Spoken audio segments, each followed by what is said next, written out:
Okay, guys, we're gonna get going. Welcome everybody back to the Chochom and the Tam. We are starting now today. First of all, it's great to see everybody here, in person and on the on Zoom. Anyone want to remind anyone who wants to sponsor a shiur for a yurtzeit, a loved one, a schus, whatever, a refuah, please reach out to me on WhatsApp. We are holding now in a new point in the book. Basically, the way that the story went so far, we began by speaking about the negative way that the Chochom lived his life, and all of the pathways that he went down that tore him further and further away from happiness, from simcha, further and further away from kedusha, and turned him into a person who was constantly unhappy and couldn't tolerate anything in the world. And then we spoke about the Tam and how his tremendous simplicity served him very well and helped him to be a happy person, and all of his good qualities. So we kind of looked at both of these two sides. And now we're at a point in the story where the two come together again. If you remember, this is going to be important for the second part of today's shiur, when we speak about the understandings of Rav Nissen David Kivak on this.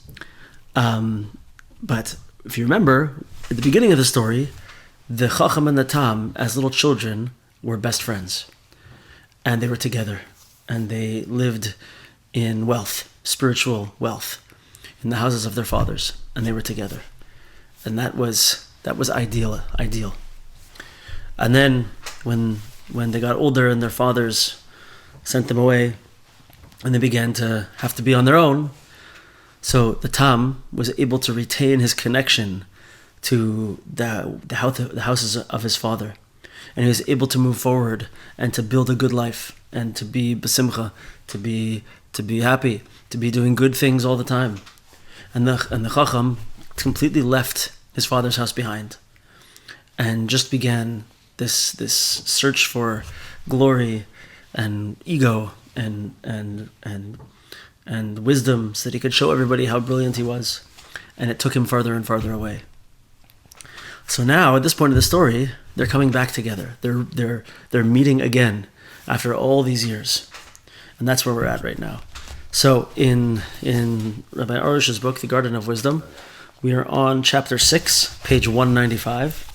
And we'll start today. We're going to go through Rav Arush's understanding of this, and then we'll switch over to Rav Kivak's understanding.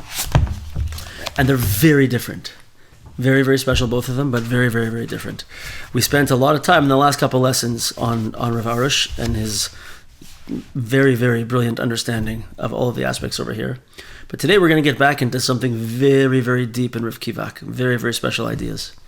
Okay, so let's get going. So the story goes like this. Now we're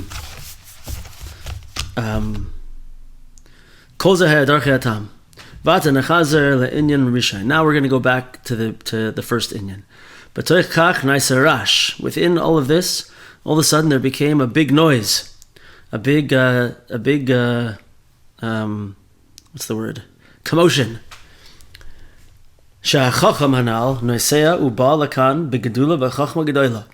That the Chochom that we've been talking about before is returning to his hometown, and he's coming with pomp and circumstance, with gedula, with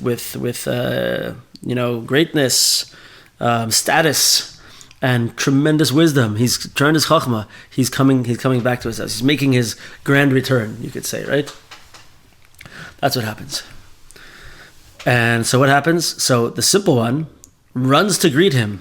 Simple one ran like the others to greet him with great joy. And he said to his wife, "Quick, give me the suit jacket," which is the yupa. We're going to see in the Hebrew later on. "I'm going to greet my beloved friend." She handed him the fur, his pelts, right, the old fur coat, and he ran to greet him. And the clever one was traveling in a royal carriage in high style. The simple one reached him lovingly, joyously asked after his welfare. "My brother, my dear friend, what are you doing? How are you doing? Blessed is the one who brought you and granted me the privilege to see you." So this is what happens. The great Chochom returns in a big show of status, right? And what does the Chochom do? He hears about it, he gets his best coat on, his only coat, but in his mind, his best coat on, and he runs over to greet his old friend and just says, wow, I'm so happy to see you. I missed you so much. It's so amazing to be together with you. Thank you, the Ribono Shel Olam Hashem, that you brought my old friend back, that I could see him. This is what the Tam does. What a geschmack guy the Tam is, hey? This is the guy you want to see when you show up somewhere, right? The guy who's so happy to see you, right? With no pretense, no nothing, just love and happiness to see you. This is the Tam. So what's going on here? What's the first thing that we notice here? So Rav Arush explains, if you look at the bottom of page 195, his sincere greeting lacks any trace of jealousy with the clever one's status, success, accomplishment, or money, even though he doesn't have any of these four things. The Tam does not have status, success, accomplishments, or money, right? But it doesn't bother him one bit. He doesn't look and see like many of us might be and be like, ugh, look who's coming. Now I gotta go see him and he's way up there and I'm way down here, right? It's like how someone might be nervous or upset to go to their class reunion if they're not doing so well, right? The person who became the wealthy, hedge fund manager, which term I always use because I don't really know what it means, right? Or the rich doctor, the rich business person. They're so excited to go back to their class reunion to show everyone how great they are, right? Other people who are insecure might be nervous to go back because they don't want to see those people. The Tam's not like either of those. He doesn't have accomplishments, but nonetheless, he's so happy to just go and see his old friend, right? So what do we learn from this, says Rav Arush? We learn from this that a person who is happy with his lot in life also attains other good character traits, such as loving his fellow man and rejoicing in his neighbor's good fortune. Right? Being able to look at somebody, this is called, by the way, in Hebrew, ayin tov, to have a good eye. That you're able to look at someone else's success, someone else who's doing really well, and have nothing but happiness for them. Right? No, nothing's making my ego go crazy, nothing's making me angry at them, or look for negative parts about them. Nuh-uh, I'm just happy for them. So he says, as we stressed earlier, happiness with our lot in life also means that we are truly reconciled with our shortcomings. So there's no bitterness and no comparison. Why? So the main part over here, the main idea, is that the life of Tamimus and Emunah means that I know Hashem made me with faults. I'm faulty. I have all kinds of faults. And I know Hashem gives me tests and gives me challenges. And I know on the opposite side, He gives me abilities. He gives me the things that I'm able to do really well. But the main point is that every single aspect is tailor-made for me, for my goodness, to help me accomplish what only I can accomplish in the world. Right? So whatever's wrong with me, whatever my challenges are, I know that Hashem's giving that to me in order so that I can use it in the right way, so that I can overcome it, so that I can fix it.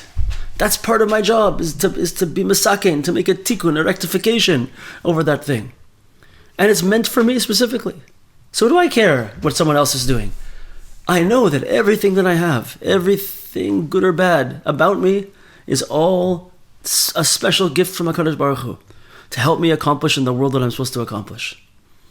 So how could I ever look at someone with jealousy? Right? It doesn't make any sense. As he likes to use the words very often, it's tantamount to heresy. Right? So, the last two lessons, we said one of my favorite parts of the whole story, which is, when his wife asks him, like, if your shoes are so nice that you make, then why is everyone else charging twice as much as you're charging for the shoes? Why are you making such little money, husband? So what does he say? He says, no, zeh ma'aseh shelo, zeh ma'aseh sheli. That's him, that's me. One has nothing to do with the other, right? So because of that, The Tam can go and greet his old friend who's at a way higher status than him with no misgivings, no judgment, no anger, no jealousy, no nothing. But it's only a person who's happy, who's sameach bechalkai, happy with their lot in life, and knows that everything they have is from the Ribono Shel Olam. Only that person is able to look at other people and be happy for their success, right? So it's like this thing we always say. If I look at everything happening to me and I say that Hashem's doing this all for me, it's not happening to me, it's happening for me. Why do I have to face such a difficult challenge? Why is Hashem doing this to me? No. Hashem's doing this, giving me this challenge, and it's for me. It's to help me either build my spiritual muscles, it's to help me make a tikkun in the world, it's to help me grow into something that I need to be for my future self, to help other people, whatever it might be. There's a reason for it. And that's why it's happening for me, not to me. Yeah, 100%. So, like he says over here, down in the bottom, page 196, only a person who's happy with his lot in life can maintain a magnanimous attitude toward other people and their successes. Right? So, what about the other guy? What about someone who's not happy with their lot in life? So they see everyone else with, maybe they have a nicer car, maybe they have a more attractive spouse, maybe they have more successful children, whatever it is that people are jealous about, right? And all they can say is, why does that person get it and I don't? Why does he have it and I don't? Why does she have that and I don't have it? Right? But comparisons make no sense to a person with emunah and with tamimus. So therefore, the Tam is always happy, and happy to see people doing well, happy to see people doing better than him, right? Whereas the other person is miserable when they see people more successful than them, doing better than them. It just makes them think bad about themselves. A person, on page 197, a person with a truly good heart wants to see everyone happy and enjoying the fruits of abundance. Without a good heart, a person can't stand seeing someone else's success. And it's only when we understand emunah and tamimus, that Hashem gives us, each one of us, everything we need. Then we can move forward. So the story says weiter. Now for the wise one, to whom the whole world was insignificant, it was all the more so with a man like this, who seemed like an idiot. Yet in spite of this, because of the great love of their childhood years, he drew him close, and they traveled together through the city.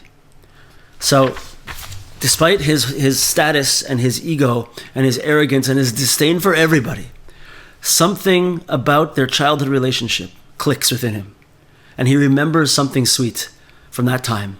And because of that, he pulls the Tam close to him. And I just want to read, because there's some foreshadowing here in the words of Rav Arush, top of 198. He says, even so, he remembered their boyhood friendship and acted amicably toward him.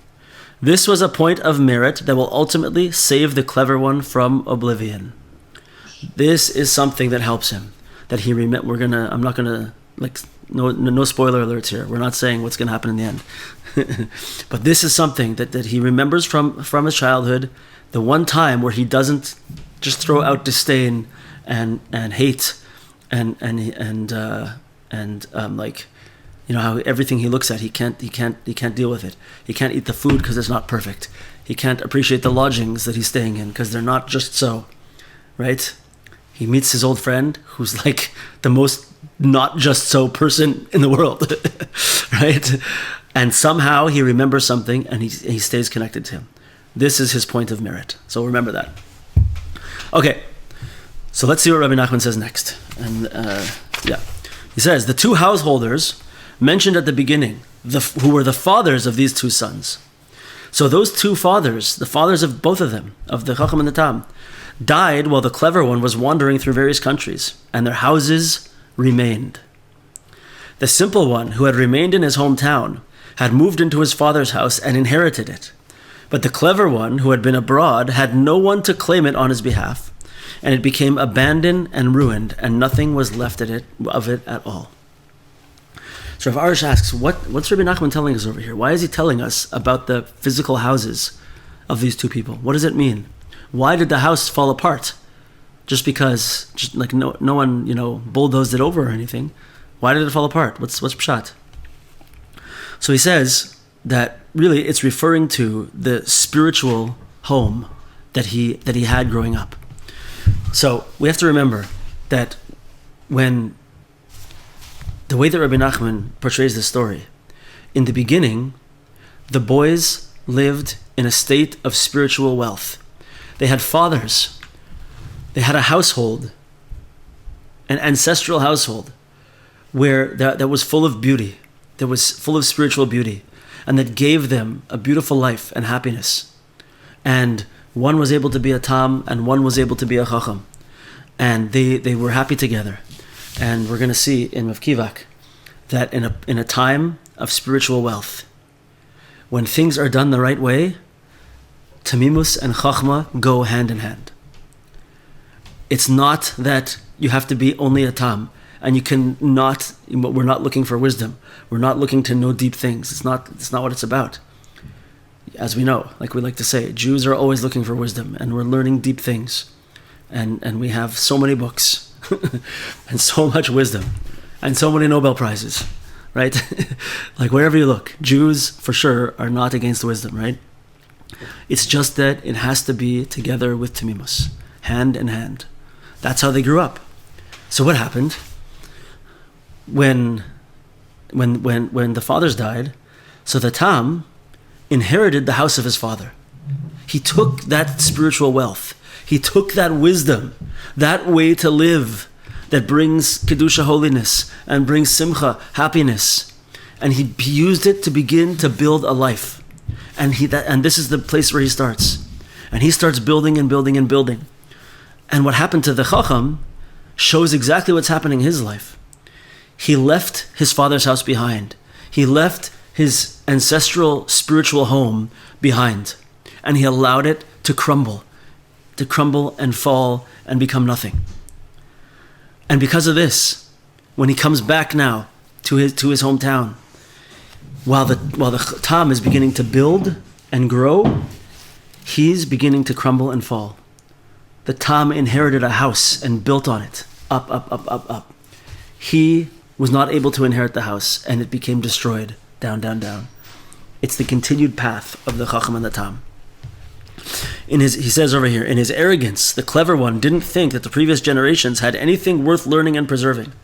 He certainly regarded them as antiquated, unenlightened, and unsophisticated. Right? Boy. So, listen to this.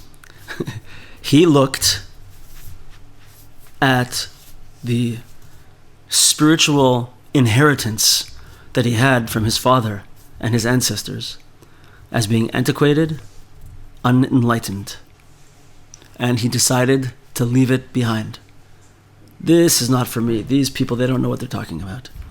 So before I speak and start ranting on anything over here, I'm just going to read what he says over here on page 199. Someone who forsakes his heritage has no idea what a priceless treasure he is forfeiting. He loses generations of rich teachings, ethics, and lessons in life. He misses out on the inheritance of the good character traits that his ancestors worked so hard to obtain.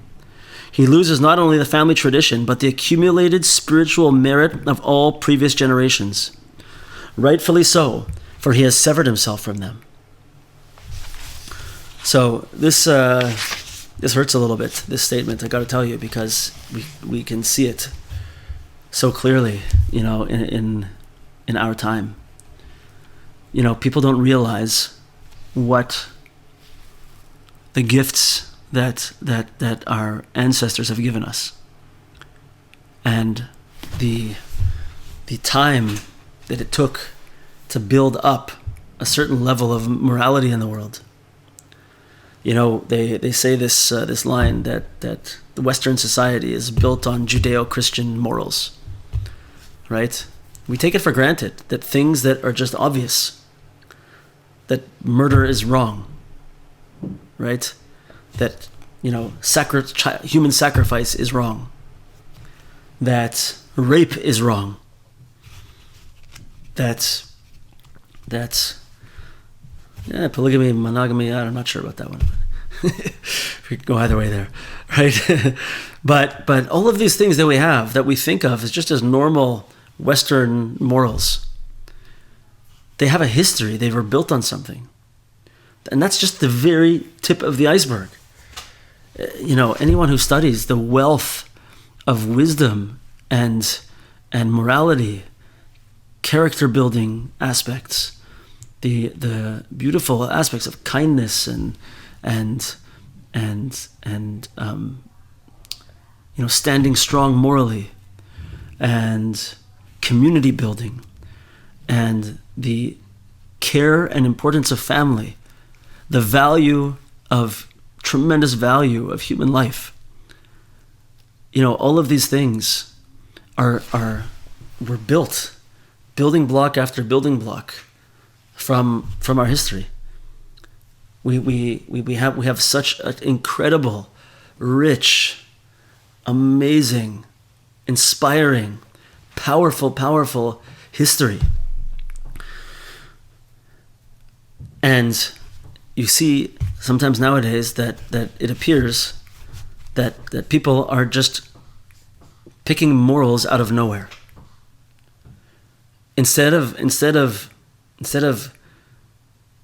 appreciating everything that came before, and seeing, learning, understanding, and holding on to that tradition, that spiritual heritage that we have. People are just grabbing things out of nowhere and making moral decisions that are absolutely new and based on nothing from the past, and are reactive, and we have so many millennia of experience, of thought, of what these morals and what these ideas mean, and they've been tried and tested, and things change, and things even these morals, they develop, and they elevate through time. Sometimes they descend, and sometimes they elevate. I'm not saying that they remain the same that they always were. But what we definitely see is that it's trying to start and build a new morality without taking from and being built up by the rich, beautiful, amazing spiritual heritage that we have. You're just stabbing. It's like shooting in the dark. I don't even want to say the terms of everything that's going on nowadays and what people think, right?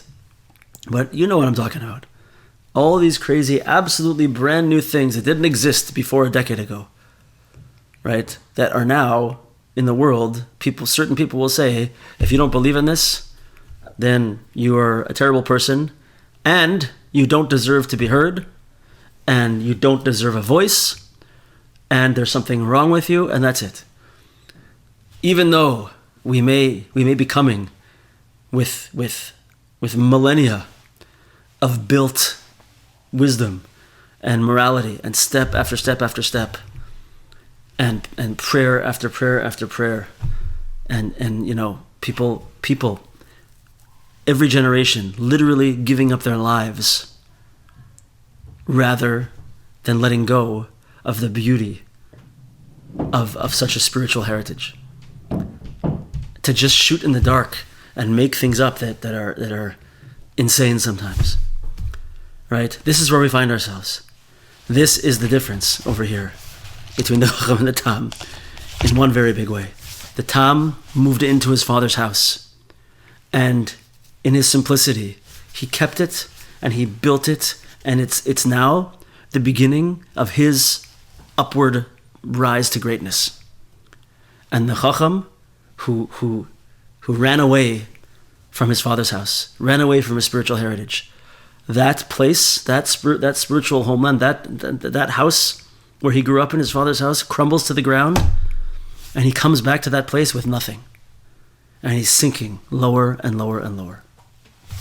This is what's happening in the story with the Chochom and the Tam over here. This is all, by the way, he's speaking a little bit about these types of things on page 199 and 200. and page 201 also. So he says over here, the last thing we'll speak about, he says over here that the Torah, it's an odd metaphor he uses here, I have to say. The bottom of page 201, he says, Torah tradition resembles a pyramid. It's a funny metaphor for a Jewish point, but resembles a pyramid. And that someone can stand at the top of the pyramid as long as there's a broad and solid foundation and there's no stones missing in the middle. So he says, we can be students of Moshe Rabbeinu as long as we have a chain of tradition from Moshe Rabbeinu.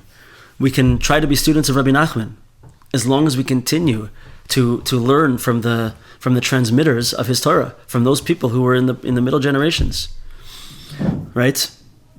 And he explains that the fact that we have this concept that he brings over here called Yeridas Hadoros, which means what is it called in English? Decline of the generations. Let's see, decline of the generations. Yeah, and this means that the Jewish view of wisdom is that by Har Sinai, Kabbalah Torah, the receiving of the Torah on Mount Sinai, was a point of tremendous revelation where every single person saw the eternal nature of the entire universe, or in Torah language, saw Hashem face to face, right? They saw the truth of all of existence, and they saw from one end of the universe to the other. They saw the deepest of the deep.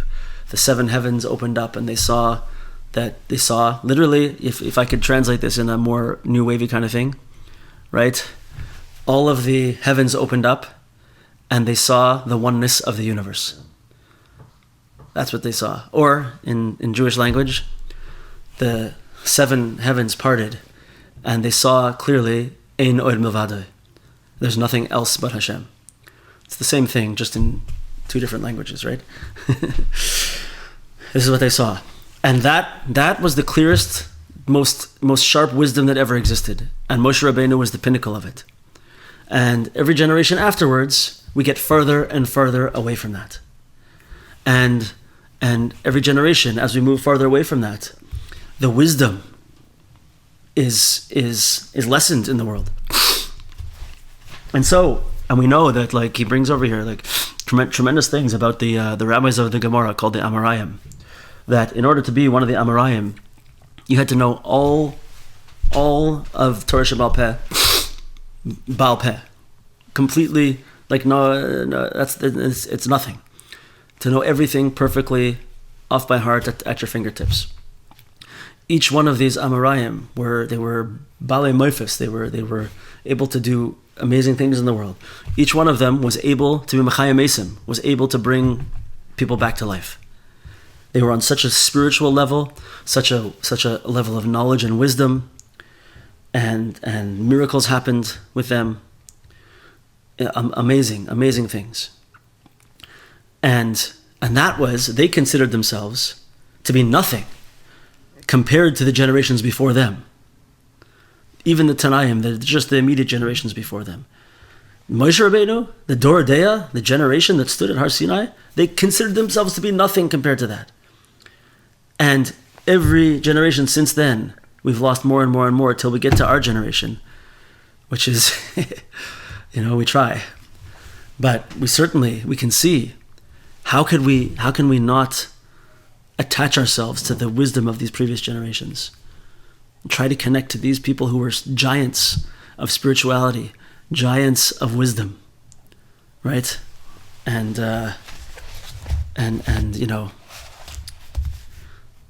we everything that we have in Torah now, we have the Torah of Kabbalah is being more revealed and more revealed in the world as we go forward, and we are getting more of a taste of it. We're able to see it clearer than they were in the past, normal people. But still, Moshe Rabbeinu had all of it. He had the whole thing. He had the whole system, the whole thing. And we want to sever ourselves from that, right? We have a halacha in Judaism, that a Jewish law, that when an elderly person walks into the room that you're in, you have to stand up for them. Not an elderly rabbi, not a special elderly rebbitzin. An elderly person, it could be an Amma Aretz, walks into the room, we have to stand up. Why? Okay, it's nice to give elderly people honor, honor your elders, that's a thing, right? But the deeper understanding of this is that we understand in our neshamas, in our souls, that elderly person is one generation closer to Har Sinai than me. It's one generation closer to Moshe Rabbeinu, to Rabbi Akiva, to Rava, Abaye and Rava. He's one generation closer to the wisdom, closer to the holiness, right? And that's why we stand up. And so it's just it's so important nowadays that we try to be connected to these to wisdom, to Jewish wisdom, to the traditions, to the it's an incredible wealth of our spiritual heritage. It's our ancestral home, is our spiritual heritage, and we should do everything we can to more and more cling to it and be strong with it. Whew. Awesome stuff. So that was Rav Arush on this part of the story. Let's switch over to Rav Kivak. Now, with switching over to Rav Kivak, we're going to totally change gears. This is a whole new vision of how to see this over here, a whole new lesson, and it is awesome. And it's only on the first 3 or 4 lines of this part of the story. So let's just refresh our minds over here. Right, and all of a sudden, amongst what was going on here with the Tam, all of a sudden there was a commotion. What was the commotion? That the Chochom that we knew before was traveling and coming back to his city with tremendous, what's the word in English? Begedula, with I keep saying pomp and circumstance. He had a good translation over here. With, what was it? He says great status, okay. With great status and Chachma Gedola and tremendous wisdom, the Chachom's returning, right? So let's switch our minds over here. There's two main things that we're going to see over here. This is that these 2 aspects. The first is that we shouldn't think that I have to be a Tam and not a Chacham at all. I'm either a Tam or I'm a Chacham. There's only 2 choices. As we've been saying from the beginning, even before we try and work out our goals here, who do we want to be? None of us are just a Chacham and none of us are just a Tam. Each of us have different varying levels of this, of Chacham and Tam. And we have to use the wisdom of this story to see where our tikkunim are and how we have to move. But one thing's for sure, we've seen many times, and that is that in that place of ashirus, of spiritual wealth, when things are going the way they're supposed to go, Chachma and Tamimus go hand in hand together. And we're going to see a new aspect over here that we'll speak about in a second. But Yaakov Avinu, was called Yaakov Ish Tam. Yaakov was a person of Tamimus, right? Of pure simplicity. But he was called Yoshev Ohalim, who dwelled in tents. In Judaism, Yoshev Ohalim, dwelled in tents, means that he learned Torah, he learned wisdom, he learned Torah.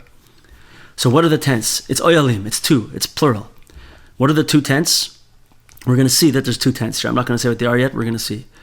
But that we have to, our Tamimus has to relate to Chachma, to wisdom, in the way of these 2 tents. Let's see what that means. Okay? Let's go. So he says, Rabbeinu HaKadosh, Rimez B'zeh, he's teaching us, he's hinting to us over here. Shekasher zoichen alechas b'darcha tamimus b'soich kach naiser rash v'achacham naiseya. Ooh, this is so, we're going to all know about this. Once we start going down the road of tamimus, once we start moving in a good path, and we start growing, you know what happens? The Chacham comes. The Chocham's going to come. He's going to travel. We're gonna be reminded of our old chachmas that we had, our old wisdoms that we had. And it's not going to allow us to live our good, simple life that we think we figured out. Just like after Klal Yisrael came out of Mitzrayim, right away what happened? Vayavoy Amalek. Amalek came and crashed us. So everybody knows. Nachman says this so many times, and one of his most famous Torahs begins like this, where he says, I think it's Torah Yud Beis in the second section, where he says, as soon as a person begins to enter into Shechanes LaAvodas Hashem, as soon as a person starts to come into Avodas Hashem, what happens? Nidme loy hisrachakus. He gets shown distance. He gets pushed away. He feels like he's being pushed away. Meaning what? This we all know. You start to work to something and you start to build something of holiness. What happens? You think you got it figured out? Oh, yeah, I know how to have emunah. I got emunah figured out. I know what Hashem wants from me. I've got it figured out. As soon as you hear those words come out of your mouth, it's time to close the mouth. And it's time to shut down all ego. It's time to be afraid if I'm speaking like that. That means the Chocham's coming back. That means all those problems I had with my Chachma, with being an overthinker and going after status and needing everyone to see how smart I am, all these things that the Chacham does, it's all going to come back. Lest we get depressed by this and think that it's just a game over and over again, we have to remember Rabbi Nachman's very, very famous, important teaching that when this happens, it's not because we're such terrible people. It's because we did start serving Hashem in a different way. We started getting closer to Him and getting closer to Kedusha and becoming really connected to this idea of Tamimus and Kedusha and Simcha. And what happened? We went up to a higher level. We mamish became a greater person. We moved up to a higher level. And at that higher level now, there's going to be a new set of challenges, a new set of klipas. When I move to a higher level, there's a higher reward there. There's a new fruit that I can access there, a sweet, sweet, juicy fruit that I can access there. But klipa kadma lapri. Before I can get to the fruit, I have to peel it. I have to face the klipas. I have to face the negative forces that are pushing me back from that new level that I got to, right? He doesn't say this here. I'm adding this in myself over here. But this is where we find ourselves now. So in Rav Kivak's understanding of this, the Tam now became the Tam. He's doing really well. And he did inherit his father's house. He's doing great. And what happens now? As soon as that happens, now the Chocham's coming back. The Chocham is returning.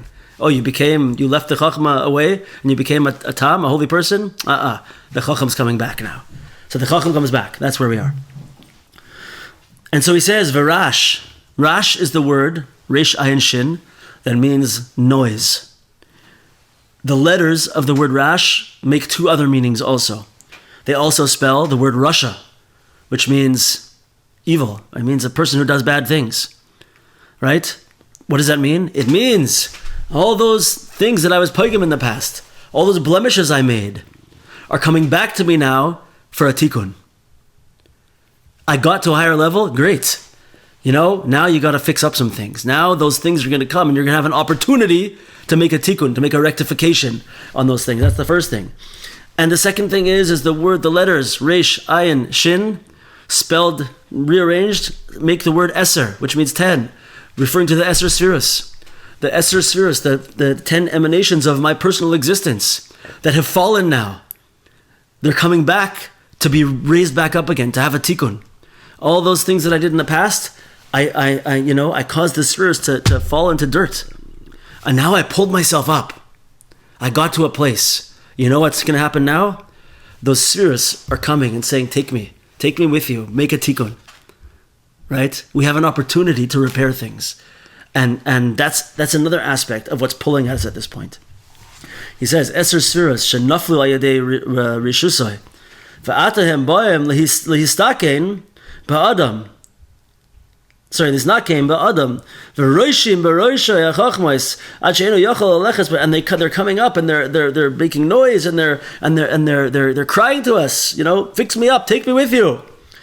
Until the point where it's impossible. I can't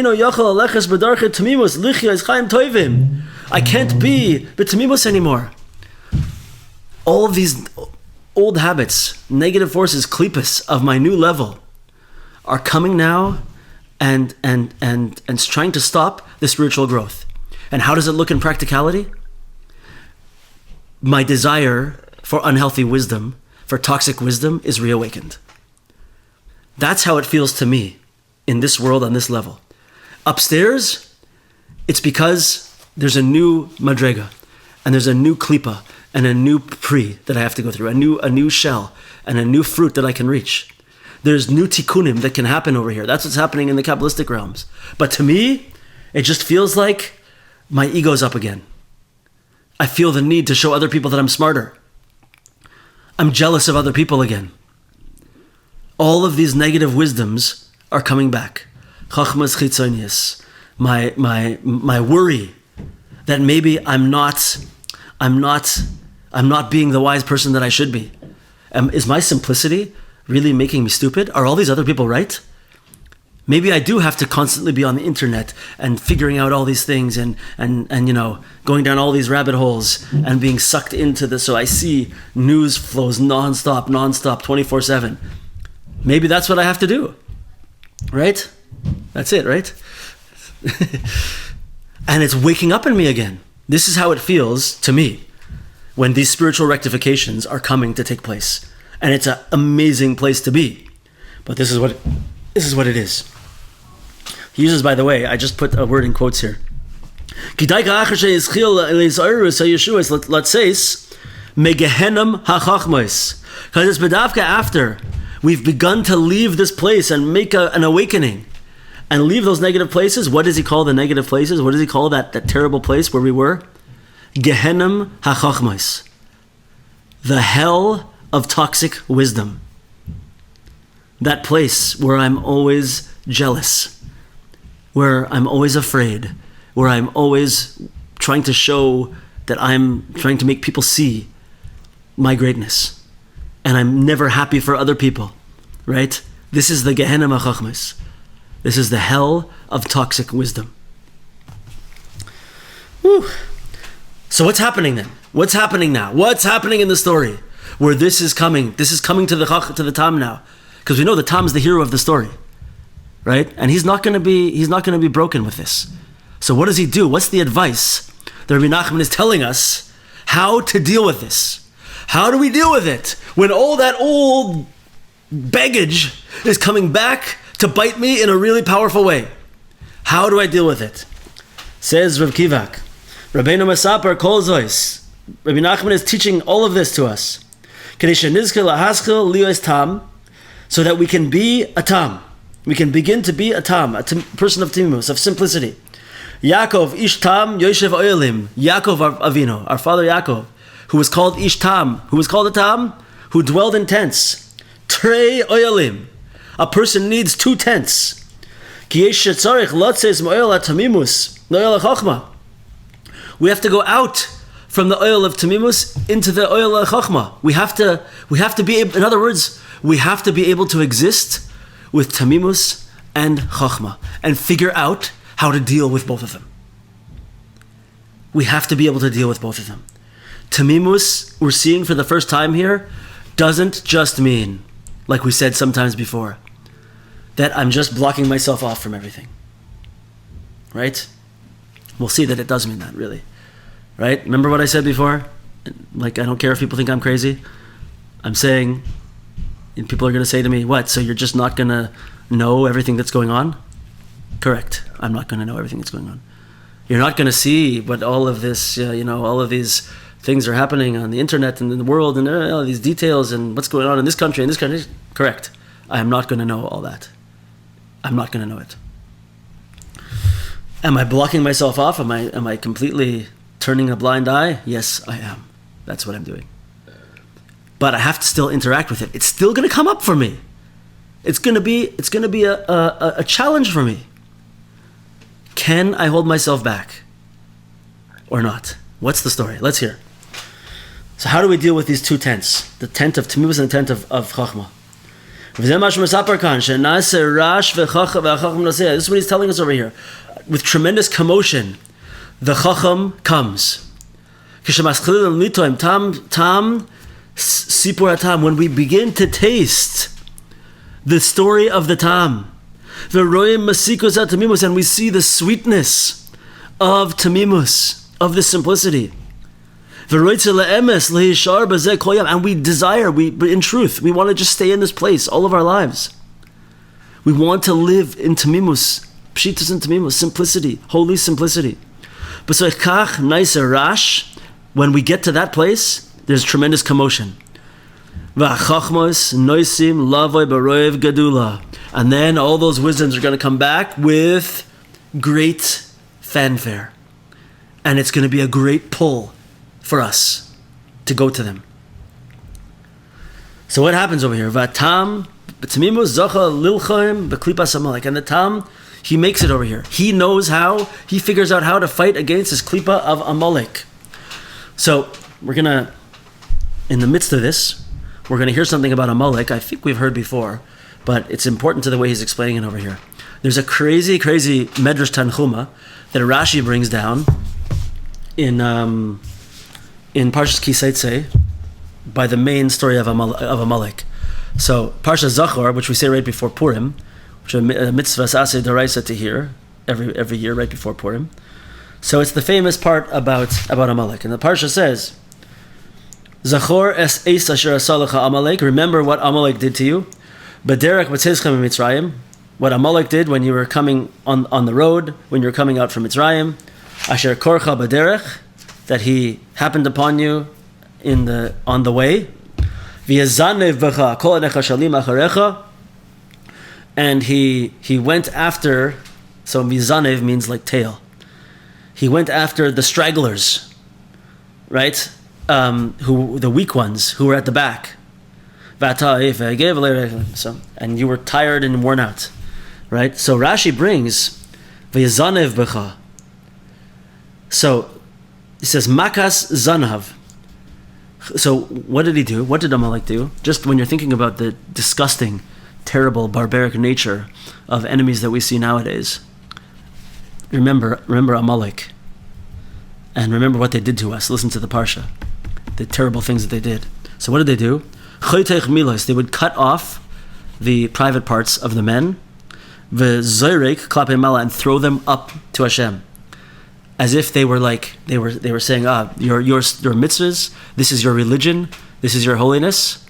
They would cut it off of their captives, and they would throw it up to the sky, up to in the face of Hashem, ki'ilu, saying your religion, your customs, everything are nothing. Right? So this is what happened over there. So in a deeper interpretation of this, he says, they would denounce and deny this mitzvah of bris milah. What does it mean they would throw it upwards? What does up mean? El haseichel. When we go up, when we think about the Esser Spheres, the 10 Spheres, we start at the bottom of Malchus, and then we go to the legs of Netzach and Hod and Yesoid, and then we go up through the arms of Chesed and Gevura and the body of Tiferes, and only at the top do we have Seichel, do we have the intellect of Chochma and Bina, Keser Chochma Bina, right? So he threw it up, and as if to say, they're only interested in pure Seichel and logic. They're not interested in doing little mitzvahs. They're not interested in the simplicity, in the beauty, the tamimus of lighting Shabbos candles. The beauty and the tamimus and the simplicity of a family sitting around the Hanukkah menorah. Of tzedakah, of tefillah and Torah and tefillin, and all of these beautiful things. Amalek is not interested. They don't care. They don't want to do these things. They don't value them. They don't see the value in this beautiful simplicity and tamimus. So he's throwing up all those mitzvahs and saying, no, unless it's sichlius, I'm not interested. This is Amalek. This is the most toxic wisdom. Right? Remember we said about the Chochom way back when, one of his most defining characteristics is that he refuses to do anything that he feels is beneath him and is only looking for the next thing. He doesn't like to live where he is, live in the moment where he is. He only is looking for something higher, something better, another way that he can show off his abilities and his wisdom. That's what the Chochom is always doing. Whereas the Tam is making one more hole in his shoe, one more hole in his shoe, one more bit of humility, one more bit of his batlus, of nullification, one more tefillah, one more tefillin, one more bracha, one more Shabbos candles, one more Malav Malka, one more Rosh Chodesh gathering, one more, you name it. And he's building and building and building a beautiful life. But it's only through tamimus de kedusha that we don't have to be afraid of these chachmas. Remember, we need both of them. And the chachma is coming now. And the tam is not afraid. He runs to the chacham. He runs to his old friend and says, oh, I'm so happy to see you. Right? Through all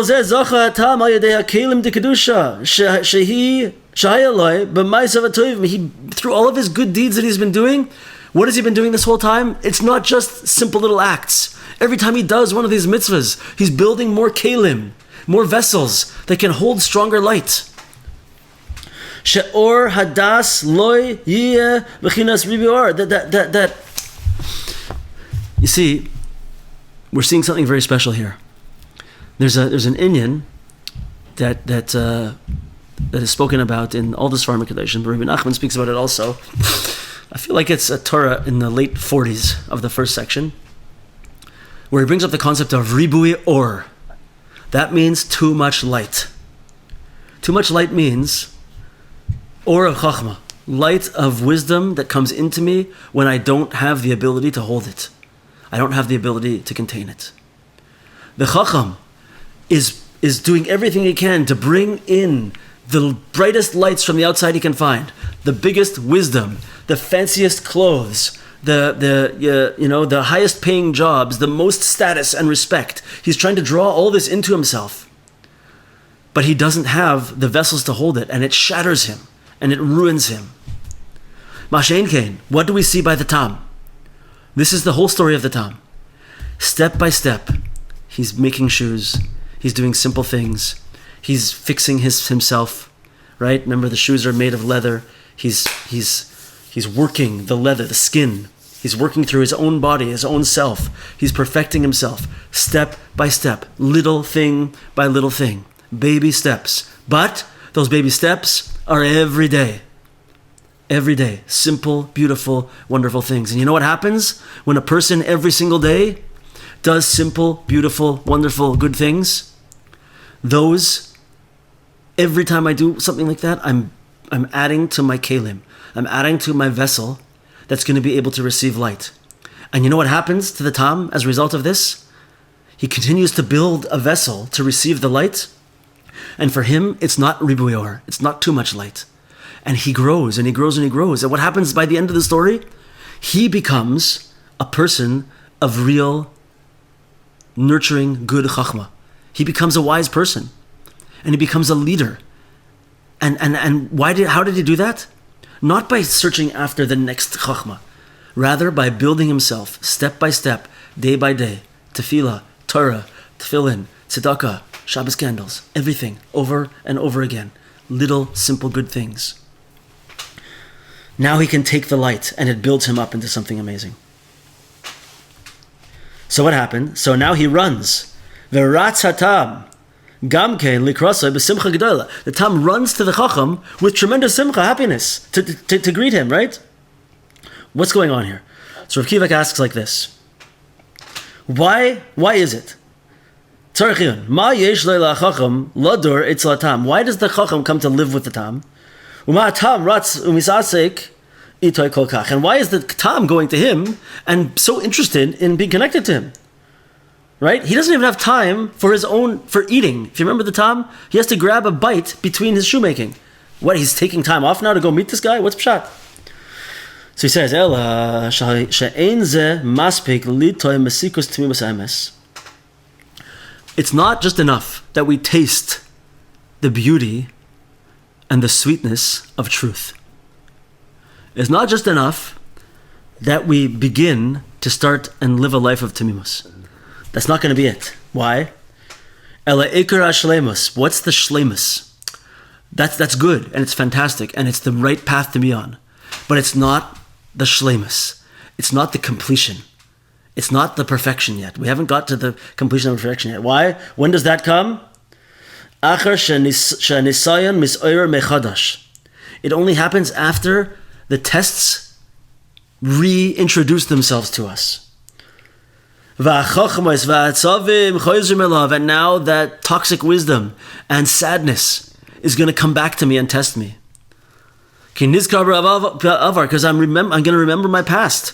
And I'm going to think about all those chachmas I used to try and be part of. And I'm not going to have manucha, I'm not going to have rest. Let's go a little bit further, then we'll speak about it. So what do you do then? What does the chacham do? What does the tam do? He gets up and he runs towards them with simcha. He runs towards these old tests that are reintroducing themselves to him. He runs towards them with simcha.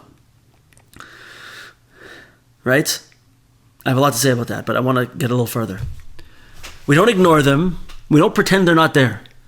We don't pretend our challenges are not there. And we don't ignore them. We greet them happily. And we talk to them. And we feel them. And then from that place, we speak to Hashem. We have hispoidus. We have eitzah. We have hispoidus, contemplation. And we have Torah. And from there, we tell them, no, thank you. I've thought about you, and I appreciate that you came, but it's time for me to go. What does that mean? Let's see. Rabbeinu Masaper, Eich she'atam oisek berefuas hachacham. How is the tam working now to heal the chacham, to heal that aspect of himself, which is the chacham? Anu rechokim me'atmimus emes. We, in truth, are far from tamimus. We, us. And also, when we begin to enter a little bit into avodas Hashem, we begin to go down this path of beauty and sweetness of tamimus. We're starting. The chacham comes with commotion. And how do we feel that? How do we experience that? With the reintroduction of our tests that we've been through before, but they're coming back again. Sorry, I skipped a line. For this, we have to remember that the tam is going out before us. We have to run out to meet this test, this old toxic wisdom that's coming back to me, without being afraid. We know already how awesome it is to be a person of tamimus and the sweetness of this pure simplicity. And we try to be like the tam and pretend we're like the tam. But what do we do when these thoughts come back to us in the middle of our prayers, in the middle of our hisboidus, in the middle of when we're trying to do good? And all of a sudden, those things come back, and I think about, and I wonder, am I really on the right path? Maybe all these crazy people out there who are angry with me because of my simplicity and the things that I do, maybe they're right and I'm wrong. Maybe I need to make more of myself. Maybe I need to show people my greatness. Maybe I need to become an expert in world news. Maybe I need to forget about the prayers and forget about the Torah and spend my time in other areas. Right? All this stuff comes back to us and we feel it. So what do? He says over here, we run towards it with simcha. We say, oh, I see the Chochmah is coming back to me. Okay, let's go out, and what do? In a place where I have goodness, and these things come back to me now. It comes and confuses me. Is it good that I'm doing this? Maybe I'm not supposed to be praying all the time. Maybe all this religious stuff I'm doing is not right. Right? And now I'm thinking about, I'm worried, and I'm second guessing myself, and I'm moving into this place of fear and of sadness and of wondering, can I show myself better in the world? Can I raise my status in the world to those people who are looking at me like I'm a person of low status? Right? So I have a big square. There's other things that it comes to us. By the way, I wrote down something over here. What are the wisdoms that can come to us? I saw there's a Facebook group out there called Everything Jewish Toronto. I'm sure a lot of people are on it. One of the most amazing things about this group is that since all of this stuff has been going on in the world, I see that there's many Jewish people who have been stuck in the world of Chochmah, toxic wisdom. And they've been together with people who are into all these things. And they haven't been part of the Jewish community. And they're now saying, wow, all these people that I was connected to, I see now are turning against me. I don't feel safe around them anymore. And it doesn't matter all of our history. All of a sudden, I realize that I'm different. And I'm afraid of them, right? And they're saying to people in this group, please help me. How can I connect? They're literally saying these words. How can I connect to my people? Right? This is amazing to me. This is totally, totally amazing to me. But you see that there's the situation changes people, and on the other side, it can pull us in with all of the news flow, constantly news. How many people came out, psychologists, rabbis, rebbitzins, teachers, right, educators, saying, do not immerse yourself in the news flow 24/7. It will ruin your life and ruin your existence. This, in particular, is a terrible pull of toxic wisdom. I need to know what's happening. So I have to be constantly receiving that information. We do need to know what's happening, but it doesn't need to be in that way, where it's going to ruin our lives. That's called toxic. There's a type of Chochmah that we need, and there's certain knowledge that we need. But when it becomes toxic, it becomes toxic. There's another aspect of it. People can get really into medical things. Yeah, and about certain ways we've talked about these things many times. Whether it's medical things, whether it's health things, whether it's like food things. Remember we had this conversation a while ago about becoming a Chochom and like smoking meat, and you can spend weeks of like 8-hour days figuring out how to make the best smoked meat. Right? Or we talked about coffee grinding. How to roast the best coffee in your house. How to be the best coffee roast. You could spend hours and days and weeks nonstop. Right? You can get into certain aspects of health and medical quote unquote, let me say, medical research, where you're trying to figure out, the latest in the yes vaccine, no vaccine, yes herb, no herb, whatever it is, all these things, and you'll fight with people, and you'll argue with people, and you'll have online discussions that take forever and ever and ever, and they take us out of the world, and they're terrible. They're terrible. There's one more that sounds funny, but there's an aspect of toxic wisdom which I thought about today. I'm calling it spiritual FOMO. Spiritual FOMO. FOMO is fear of missing out, right? So there's a spiritual version of this, right? Or Torah FOMO, right? Where we have a path and we're let's say we're studying and we're learning certain things, and we have a derech in Torah that we're doing, and it's going well. And then someone will come and say, oh, you know what? I just started learning this thing, and this is amazing.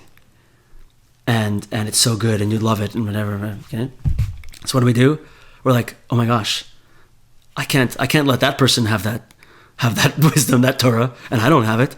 I got to have it also. So then I go to that one, and then I go to another one, and I get pulled everywhere. And at the end, I have a little snippet of a bunch of different things, and I don't have anything in completion. I don't actually come away with something that's full and complete for myself, because I just got pulled by all these different directions, right? Right now, to make schusin for the Jewish people, there's some programs to learn one amud a day of Gemara.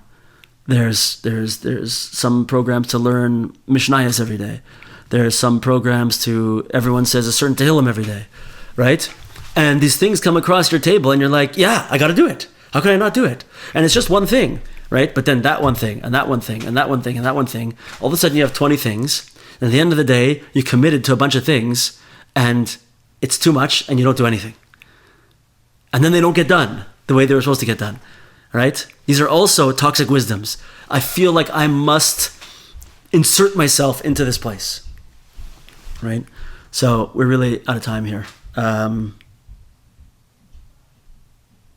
Let me just finish with this one little box here, 2 short paragraphs, and then we'll pick it up next time. So these 2 short paragraphs are talking about the specialness, the greatness of Tamimus. So he says, "Ki derech ha-tamimus hu, shemas shezoicha lachtoiv rega shel yahadus," that I'm just able to grab a hold of 1 minute of Yiddishkeit, bracha or machshava shel amuna, just one blessing or one thought of emuna. Basic Knesses, v'zaken peh, whether it's having a beard and peyas, dressing modestly, going to shul, lighting Shabbos candles. Shahoylech b'darche tmimus, maschil be'emes lismoyach. We start to truthfully be happy. Baruch Hashem. Baruch Hashem, I get to have a beard. Baruch Hashem, I get to have peyas. Baruch Hashem, I get to give tzedakah. Baruch Hashem, I light Shabbos candles. Baruch Hashem, I sit at a Shabbos Suda.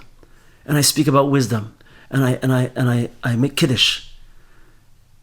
Baruch Hashem, I treat my spouse in a good way, and I try to bring light into my house. Baruch Hashem for these little things that I do every day. Im bayis v'yildim shalei, b'shulchan Shabbos, my Shabbos table, v'al shezoichel adas mitzadek ha'emes kazeh, and that I merited to know from this tzaddik ha'emes, Rabbi Nachman. Wow.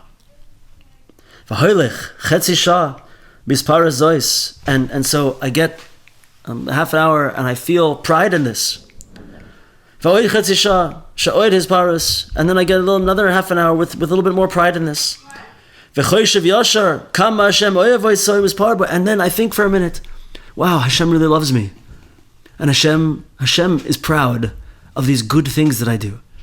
Hashem is proud that I'm just trying to do good things in the world, trying to bring goodness into the world.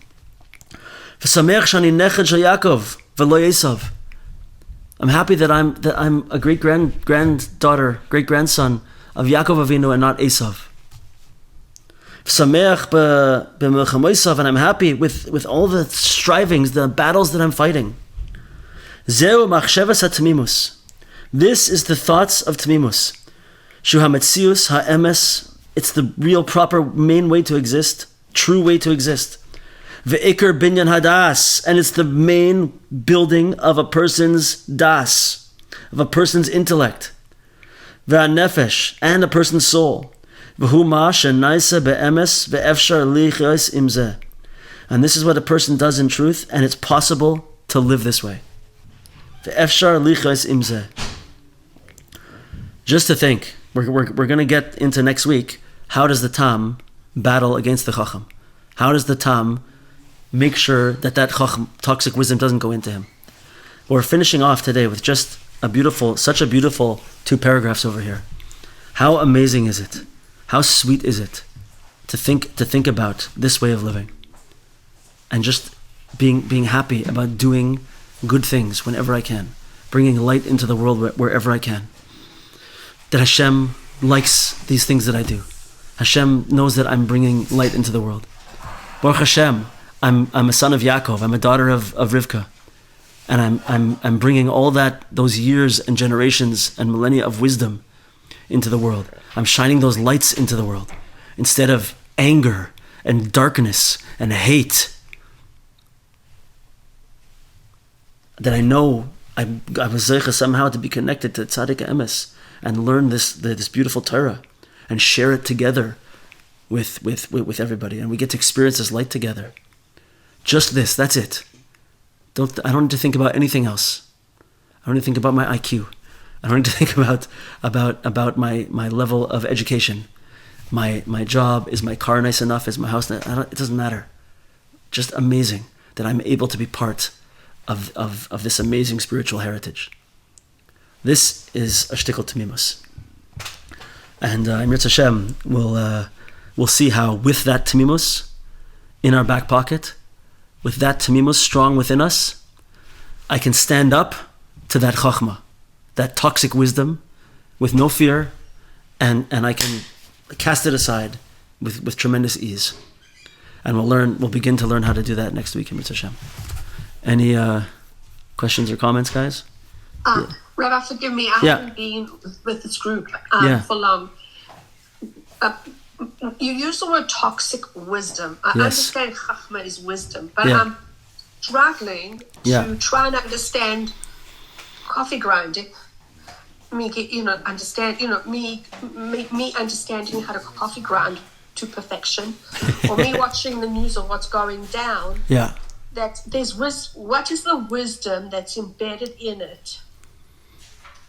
I get the toxic, but I don't know how I can gel the two together.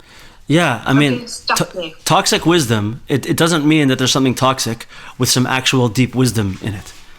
It means it's false wisdom, and it's toxic. I think that I'm building up, I'm going to become the biggest mumche, the biggest expert in Toronto on coffee roasting. And I'm going to use it to show everybody. I'm going to tell everybody how amazing my coffee roasting is. And it's nothing, you'll never get this. And it's going to build my ego only, right? It's going to take tremendous amount of time, resources, money. And it is a wisdom. It's something that I'm learning, that I'm understanding. But it's false and toxic. You hear what I'm saying? So the wisdom is the knowledge. You're gaining knowledge. Yes. But it's knowledge of the other side. Yes, exactly. Very good. Okay, I understand now. Very good. Okay, everybody, have an amazing week. We'll see you guys Wednesday and Monday and Wednesday. All the best. Love you guys. Bye.